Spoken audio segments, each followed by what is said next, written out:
Welcome back. You're still tuned in to News and Views with myself, Salailo Makwidir, and this hour of the show is proudly brought to you by Africa Muslims Agency. Africa Muslims Agency, a beacon of hope for communities in Africa and beyond. It's time for our hashtag Fired Up feature. It's one of my favorite segments of the show. Fired Up is a daily motivational kind of feature that we have to get you excited for the week ahead, to get you motivated, and it's presented by the CEO of Africa Muslims Agency.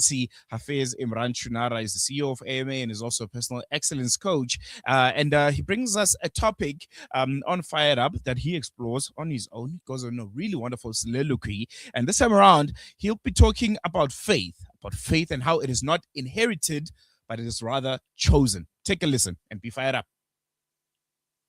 Hope you're having a fantastic day today. My son said something today which I thought was so profound and valuable that I'd share it with you. Write this down. Faith is not inherited, it is chosen. Think about that for a second, because most of us inherited the faith that we practice. Now, if you're a Muslim, of course, it's amazing.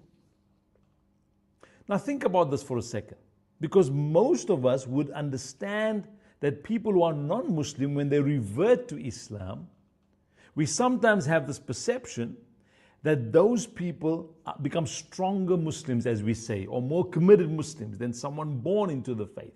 Why do we have that perception? You see, because someone who reverts has chosen, which means they study and understand and learn and ask questions. Now, we know that our Creator guides whom He wills and whom He chooses. But I'm talking about a human level now.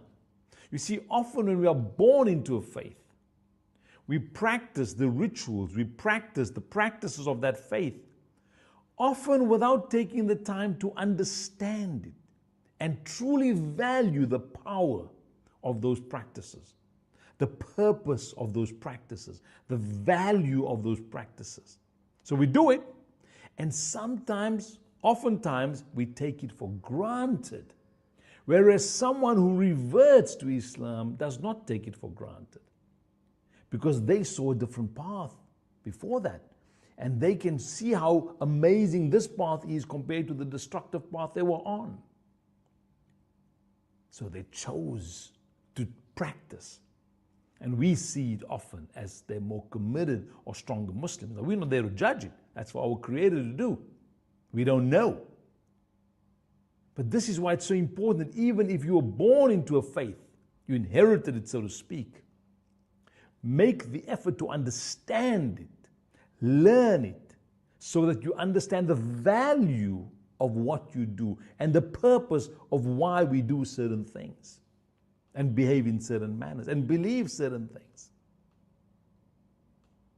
So make sure that you intentionally choose to understand, not just inherit certain practices that you have no idea why you're doing.